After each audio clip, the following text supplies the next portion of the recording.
La prima conta dei danni parla di una quarantina di interventi segnalati ai vigili del fuoco del Comando Provinciale di Rovigo, del distaccamento di Adria e della stazione temporanea di Rosolina Mare, a seguito del violento temporale che, nella notte tra domenica 2 e lunedì 3 agosto, ha colpito in particolare la sinistra Po e il Basso Polesine.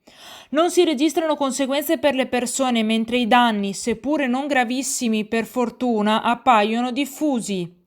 Particolarmente colpita la zona di Bottrighe. Qui, in pieno centro, un grande albero secolare di una dimora storica, Villa Rossati, tra Piazza Libertà e via Vittorio Veneto, è crollato, distruggendo parte della recinzione e bloccando la strada, celermente liberata grazie all'intervento dei vigili del fuoco, oltre che dei residenti immediatamente attivatisi.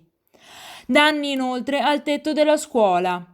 Anche sulla strada arginale che conduce a Cavanella Po, in Golena, sono stati spezzati alberi a decine dalla violenza del maltempo che ha toccato, nel picco della tempesta, i 90 km orari.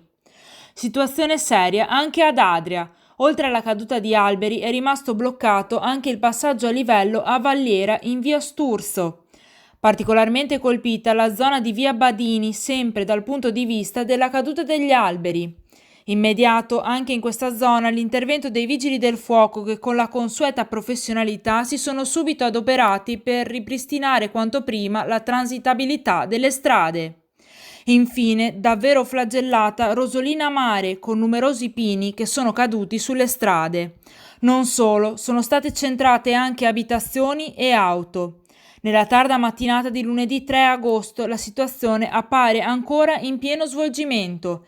In tutto sono stati una settantina gli interventi richiesti ai vigili del fuoco che hanno cominciato immediatamente a smaltirli con la consueta celerità.